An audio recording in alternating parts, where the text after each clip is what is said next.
दुर्वा। कितनी दुर्वा गणेश जी को समर्पित करी जाती है? मात्र 5। कितनी? आज के जमाने में लोग गट्ठा बनाकर चढ़ा दें, वो अपनी जगह पर। 5 दुर्वा पंचम इंद्रियों को वश में करने के लिए और भगवान के 5 जो स्वरूप हैं उनको अपने भीतर उतारने के लिए पंच दुर्वा। और दुर्वा में भी 3 गांठ। जब दुर्वा समर्पित करी जाती है तो उसमें नीचे दुर्वा की डंडी पर गांठ रहती है, 3 छोटी छोटी गांठें होना चाहिए। कितनी गांठ? जो भगवान को समर्पित करी जाए। जिस लड़के और लड़की का विवाह नहीं होता, भगवान गणेश जी मैया को प्रसन्न करने के लिए 8 रूप में धारण करते हैं। 8 रूप भगवान गणेश जी ने धारण किए। एक मयूरेश्वर गणेश, दूसरा सिद्धि विनायक, तीसरा बल्लालेश्वर, फिर वरद विनायक, फिर चिंतामणि, फिर गिरजात्मज, फिर भगवान गणेश विघ्नेश्वर अष्ट विनायक, फिर महागणपति। ऐसे गणेश जी के 8 नाम हुए। उस समय तिजोरी के अंदर जो गणेश की प्रतिमा रखी जाती है, किस नाम से रखी जाती है? तो तिजोरी में हम जो गणेश की प्रतिमा रखते हैं वो वरद विनायक के नाम से रखते हैं। कौन सा गणेश? वरद। वरद विनायक के नाम से तिजोरी में गणेश रखते हैं। और वरद विनायक के नाम से गणेश जी तिजोरी में रखाते हैं। आपको कथा में कहा था, घर में सीधी सूंड का गणेश और व्यापार व्यवसाय ऑफिस में उल्टी सूंड का गणेश होना चाहिए। वरद विनायक को तिजोरी में। जब मकान का गृह प्रवेश होता है तो गणेश जी की पूजन जो दरवाजे पर करी जाती है उसे सिद्धि विनायक गणेश कहते हैं। कौन सा गणेश? सिद्धि विनायक। जब हम घर में शुभ कार्य हो, बंदरवाल लगाएं, कोई दरवाजे पर शुभ लाभ लगाएं या स्वस्तिक बनाएं या माताएं दरवाजे पर रंगोली डाले तो उसी समय पर सिद्धि विनायक के नाम से रंगोली डालना चाहिए। तो घर में लक्ष्मी बढ़ती है, सिद्धता बढ़ती है। याद रखिए, कभी भी गणेश जी को, मिट्टी के गणेश जी लाते हो भादो महीने में, तो विसर्जन करो तो विसर्जन के समय पर 2 बिंदी, एक कंकु की एक हल्दी की, दीवार पर जरूर लगा देना चाहिए। क्यों? क्योंकि गणेश जी हमारे यहाँ आते हैं तो रिद्धि सिद्धि के साथ आते हैं, पर जब गणेश जी जाते हैं अगर हम बिंदी नहीं लगाते हैं तो गणेश जी अपनी रिद्धि सिद्धि को साथ में लेकर चले जाते हैं। पति के साथ पत्नी वापिस चली जाती है। जब हम बिंदी लगाते हैं तो उसका मतलब होता है कि हमारे घर की बहू हमारे घर में रहे, बेटा भले भ्रमण के लिए जाए। तो गणेश जी जाते हैं, रिद्धि सिद्धि घर में रह जाती है। इसलिए रिद्धि सिद्धि को घर में रखने के लिए 2 बिंदी लगाना चाहिए, एक कुंकू की, एक हल्दी। रिद्धि सिद्धि। श्री शिवाय नमस्तुभ्यम। प्रयास करा करो, अगर घर में संपदा लक्ष्मी नहीं आ रही हो, व्यापार व्यवसाय नहीं चल रहा हो, नौकरी सर्विस नहीं मिल रही हो, बहुत तकलीफ हो,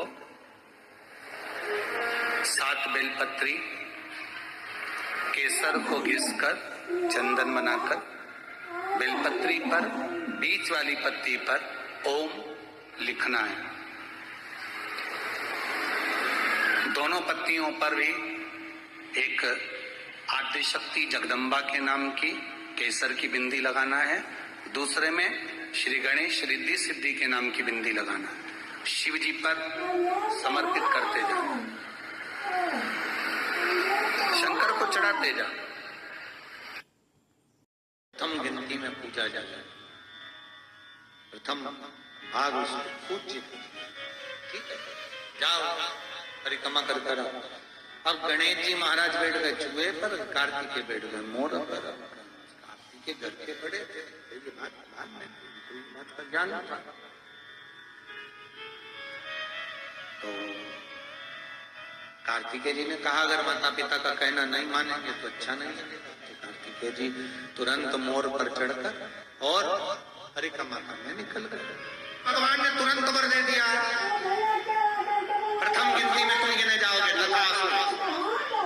पार्वती जी को तो मालूम ही नहीं पड़ा कि कब वर दे देती, नहीं तो पार्वती जी तो खड़ी हो जाती। अब आ गए कार्तिक।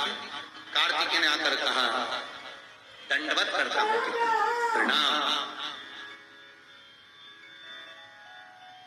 हम तुम्हें देवताओं की सेना के सेनापति बनाते हैं। कार्तिकेय की आंख से अश्रु, देवताओं की सेना के सेनापति, क्या मैं प्रथम गिनती में नहीं आऊंगा? नहीं, क्यों? गणेश जी ने प्रथम गिनती में आ गए। गणेश जी ने परिक्रमा कर ली, किसकी करी? हमारी। पिताजी, आपने कहा था पृथ्वी की परिक्रमा कर कर जो आएगा प्रथम गिनती में गिना जाएगा, तो पहली परिक्रमा पृथ्वी की तुमने नहीं करी, फिर गणेश ने नहीं। पार्वती जी उड़ गई। क्या बात है कार्तिकेय? कार्तिकेय ने कहा, मां, पिताजी ने गलत निर्णय दे दिया। क्या गलत निर्णय दिया? गणेश जी को प्रथम गिनती में दे दिया और मैं परिक्रमा कर कर आया। सारी बात मालूम पड़ गई कि गणेश जी ने चूहे पर बैठकर शंकर पार्वती की परिक्रमा करी, ये हुआ वो हुआ, सब मालूम पड़ गया। पार्वती मैया की आंख में से आंसू बहने लगा। पार्वती उठकर खड़ी होकर शंकर भगवान से बोली, प्रभु बहुत भोले हुआ, इसलिए आपका नाम भोला शंकर है। बहुत एक बेटे को भेज दिया पृथ्वी की परिक्रमा करने, और दूसरे बेटे ने आपकी परिक्रमा करी और आपने उसे वर प्रदान कर दिया। इतने भोले। पिता की दृष्टि में कभी बच्चों के प्रति भेद न करना।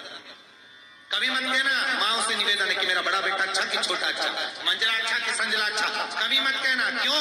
क्योंकि गेम कभी भी किसी भी पाले में जा सकती है और किसी भी बहू से पाला पड़ सकता है। आप कभी मत करें। आपके 4-5 बच्चे हैं, आप हमेशा अच्छा बोलो, मेरे बच्चे सब बढ़िया, बड़ा बेटा बहुत बढ़िया, बड़ी बहू बहुत बढ़िया, छोटी बहू बहुत बढ़िया, उससे छोटी बहुत बढ़िया, उससे छोटी बहुत बढ़िया। क्यों? अपने को करना क्या? जिस बहू क्या जाओ, रबड़ी खाओ, वापिस आ जाओ। बुरा वाला करना।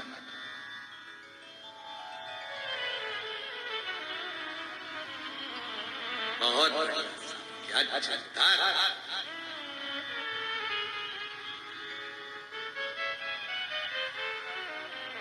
बहुत जोरदार, मेरी बड़ी बहू बहुत बढ़िया, क्या जोरदार कपड़े सिलती है, क्या जोरदार